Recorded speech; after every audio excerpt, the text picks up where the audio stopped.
আমাৰ শ্ব'ৰুমত এতিয়া এভেইলেবল হৈছে বিগ চাইজ জোনবিৰিটো ৰিষ্টক হৈছে আকৌ, কাৰণ এইটো ষ্টক আউট হৈ গৈছিলে একেবাৰে। ইমান ধুনীয়া লাগে বিগ চাইজটো। আৰু যদি আপোনালোকে এনেকুৱা লাৰ্জ চাইজৰ লাগে, লাৰ্জ চাইজো এভেইলেবল আছে। ইয়াতকৈ মানে আৰু অলপ ডাঙৰ হ'ব। আৰু খুব ধুনীয়া এই জোনবিৰিটো যদি ল'ব বিচাৰে আপোনালোকে, প্ৰাইচ আহিব ৫,৫০০ টকা। 5,500ৰ হয়। ৰূপৰ ওপৰত কেঁচা সোণৰ কাম কৰা, আৰু ইয়েৰিংছো একদম ধুনীয়া ডাঙৰকৈ আহিব। দেখিছেনে কিমান ধুনীয়া ডাঙৰ হয় ইয়েৰিংযোৰ।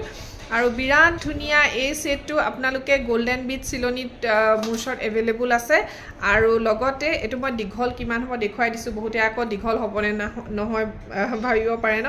আৰু লগতে যদি আপোনালোকক আৰু দীঘল লাগে, এইটো যদি চুটি পাইছে তেতিয়াহ'লে দীঘল কৰি দিম, কোনো কথা নাই। আৰু ইয়াৰ লগতে ঘিচিমণিটো দেখুৱাই দিছোঁ, কাৰণ ঘিচিমণিত সকলোৱে বিচাৰে। চ' এয়া মই যিটো পিন্ধি আছোঁ এইটো ঘিচিমণিটো এভেইলেবল আছে দেই। মই আপোনালোকক এইটো পিন্ধি দেখুৱাইছোঁ। আৰু এতিয়া পিন্ধি আহিছোঁ মই ঘিচিমণিটোতো সদায় ভালেই লাগে ন। গল্ডেন বিটছটো আজিকালি বহুতেই বিচাৰে, কিন্তু মোৰ আকৌ এই ঘিচিমণিত থাকিলে গহনাটো বেছি উজ্জ্বল দেখোঁ, খুব ধুনীয়া লাগে। আৰু ছেইম ইয়েৰিংছ এনেকৈ ডাঙৰকৈ আহিব, খুব ধুনীয়া হয়।